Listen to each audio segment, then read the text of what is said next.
लोकसभा निवडणुकीनंतर आता वेध लागले ते विधानसभेचे। लोकसभेमधील धक्कादायक निकालानंतर महाविकास आघाडी फुल्ल चार्ज आहे, पण महायुतीमध्ये मात्र अजूनही कुठेतरी संभ्रम अवस्था कायम आहे। तरी सुद्धा राजकीय रणांगणात परिस्थिती नेहमी बदलत असते, त्यामुळे लोकसभेची पुनरावृत्ती विधानसभेला होईल असं म्हणणं देखील चुकीचं ठरू शकते। कारण लोकसभेची लढत फक्त आघाडी आणि युतीमध्ये झाली होती, पण येणाऱ्या विधानसभा निवडणुकीपूर्वी इच्छुकांची वाढती संख्या पाहिली तर अनेक ठिकाणी तिरंगी तर अनेक ठिकाणी चौरंगी लढती सुद्धा होऊ शकतात। पक्षांमधून उमेदवारीसाठी अनेक जण आग्रही आहेत, पण तरीसुद्धा पक्षीय लेबल न लावता देखील अनेक सामाजिक कार्यकर्ते या आमदारकीचा बहुमान मिळवण्यासाठी अपक्ष म्हणून सुद्धा लढण्यासाठी प्रयत्नशील आहेत। या कोल्हापूर लोकसभा मतदारसंघाचा विचार केला तर यात समाविष्ट असणाऱ्या 6 विधानसभा मतदारसंघांमधून कोण इच्छुक आहेत, त्यांची काय तयारी सुरू आहे आणि या विधानसभेच्या रणांगणात त्यांची नेमकी भूमिका काय आहे याची संपूर्ण बित्तम बातमी आमच्या केके न्यूजच्या माध्यमातून आम्ही आपल्यापर्यंत पोहोचवत आहोत। नुकताच आम्ही 2.25 लाख सबस्क्रायबर्सचा टप्पा ओलांडला आहे, त्यामुळे इथं प्रसिद्ध होणारी प्रत्येक अपडेट लाखो लोकांपर्यंत पोहोचते आहे याची नोंद घेणे जरुरीचं आहे।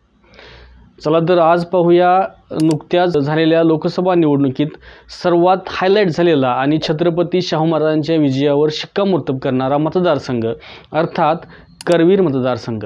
या करवीर मतदारसंघाचं प्रतिनिधित्व काँग्रेसचे दिवंगत आमदार पी.एन. पाटील यांच्याकडे होतं। पक्षनिष्ठा म्हणजे काय असते याचे उदाहरण म्हणून पी.एन. पाटील यांच्याकडे पाहिलं जात होतं। नुकत्याच पार पडलेल्या लोकसभेमध्ये देखील काँग्रेसलाच विजय मिळाला पाहिजे या दृष्टीने त्यांनी केलेल्या जोडण्या आणि त्यांनी केलेले प्रयत्न अगदी खरोखरच उल्लेखनीय होते।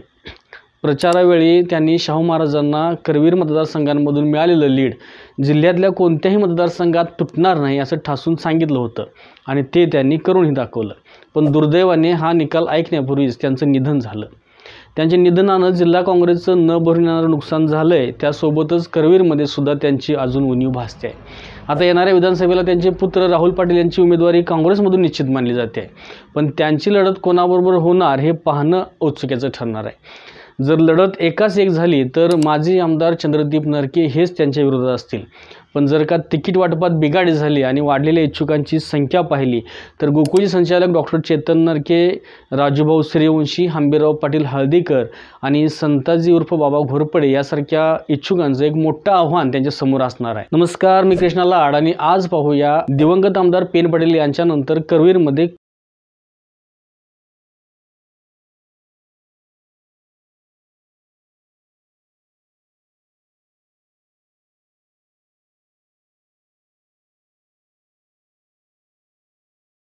पी.एन. पाटील यांच्या निधनानंतर येणारी विधानसभेची निवडणूक सहानुभूतीने होईल असं वाटत होतं, पण इच्छुकांची वाढलेली संख्या आणि त्यांची सुरू असलेली जय्यत तयारी पाहिली तर ही विधानसभा चुरशीची होणार नाही ही शंका नाही। करवीर कुरुक्षेत्राच्या सुरुवातीला आपण पक्ष आणि त्यामधून इच्छुक असणारे कोण याविषयी थोडीशी माहिती घेऊया। सर्वप्रथम काँग्रेसचा विचार केला तर या ठिकाणी या अगोदरच पी.एन. पाटील यांचे पुत्र राहुल पाटील यांनी आपली उमेदवारी जाहीर केली आहे। पी.एन. प्रेमी नेते मंडळी आणि सर्व कार्यकर्त्यांनी एकत्रित येऊन साहेबांच्या माघारी आता आपली जबाबदारी या भावनेतून पी.एन. पाटील गटाचे उमेदवार म्हणून राहुल यांना आमदारकीच्या क्रीजवर आणले। अर्थात काँग्रेस पक्षाची अधिकृत उमेदवारी देखील त्यांना मिळणार आहे हे पण निश्चित आहे। याच अनुषंगाने त्यांनी गाठी भेटी घेत मतदारसंघ पिंजून काढण्यास सुरुवात केली आहे। पी.एन. पाटील यांच्या अकाली निधनामुळे राहुल पाटील यांना सहानुभूती मिळेल असं वाटते। पी.एन. पाटील यांची काम करण्याची एक वेगळी पद्धत, त्यांचा रोखठोक बाणा आणि विरोधकांमध्ये सुद्धा असणारा त्यांचा दरारा यामुळं या करवीर मतदारसंघात त्यांचा एक प्रभाव होता।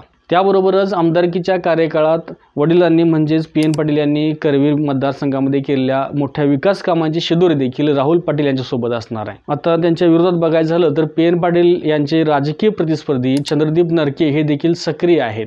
त्यांनी अलीकडेच शिंदे सरकारच्या माध्यमातून करवीरच्या विकासासाठी जवळपास 30 कोटींचा निधी आणून पदावर नसताना देखील मी मतदारसंघाचा विकास करण्याचा नेहमीच प्रयत्न करतो हे दाखवून दिले।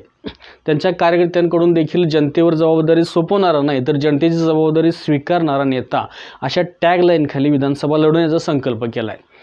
आता प्रश्न आहे की ते कोणत्या चिन्हावर लढणार। हा प्रश्न उपस्थित होण्यामागं कारण म्हणजे उद्धव ठाकरेंची चंद्रदीप नरके यांच्यावर एक विशेष आस्था होती, पण शिवसेनेच्या दुफळीनंतर चंद्रदीप नरके यांनी ठाकरेंची साथ सोडत शिंदे गटासोबत जाण्याचा निर्णय घेतला। पण नुकत्याच झालेल्या लोकसभेच्या निवडणुकीत शिंदे सेना बॅकफुटवर गेल्याचे दिसते। मतदारांना हे फोडाफोडीचं राजकारण रुचल्याचं दिसत नाही आणि ते त्यांनी निकालातून दाखवून दिले. याचा विचार करून चंद्रदीप नरके कदाचित कमळ हातात घेतील अशी एक शक्यता वर्तवली जात आहे. धनुष्यबाण असो की कमळ असो, त्यांचं लढणं मात्र निश्चित आहे. जर काही कारणास्तव महायुतीमध्ये मैत्रीपूर्ण लढत झाली तर भाजपकडून पक्षाचा उमेदवार म्हणून करवीर विधानसभा प्रचार प्रमुख हंबीरराव पाटील यांना संधी मिळू शकते. वेळ पडल्यास आणि पक्षश्रेष्ठींकडून आदेश मिळाल्यास प्रस्थापित नव्हे तर सर्वसामान्य कार्यकर्ता म्हणून लढण्याची त्यांची तयारी आहे. गेल्या लोकसभेच्या निमित्तानं त्यांनीही अखंड मतदारसंघात आपली ओळख निर्माण केल्याने याचा फायदा त्यांना मतांच्या रूपाने होऊ शकतो असा त्यांचा कयास आहे. करवीर पंचायत समितीचे माजी सभापती राजू सूर्यवंशी हे देखील विधानसभा लढण्यासाठी इच्छुक असल्याचं समजते. माजी आमदार संपतबाबू पाटील आणि दिवंगत आमदार पेन पाटील यांचा वैचारिक वारसा पुढे नेण्यासाठी लढण्याचा त्यांचा मानस आहे.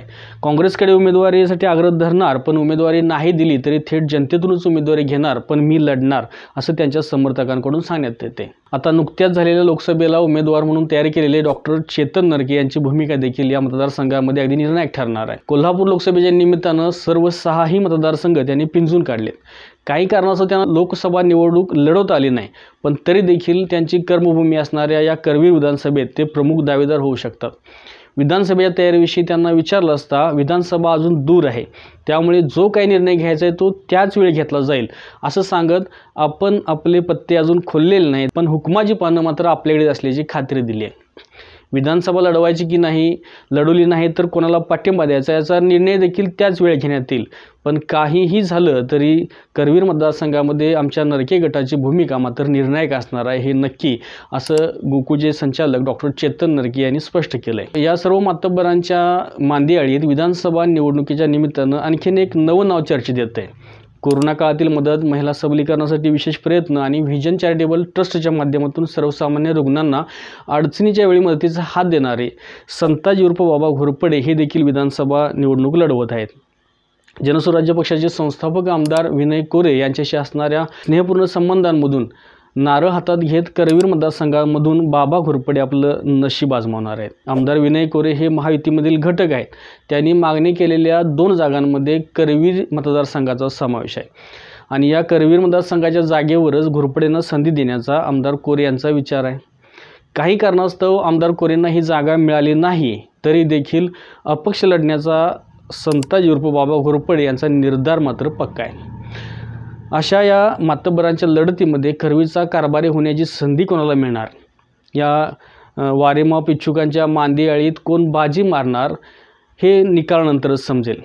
पण सहानुभूतीच्या लाटेत राहुल पाटील मैदान मारणार, चंद्रदीप नरके पुन्हा आमदार होणार की या प्रस्थापितांच्या लढतीत कुणी नौखात जिंकणार हे मात्र मतदारांनी ठरवलेल्या मनसुब्यावरच ठरणार आहे.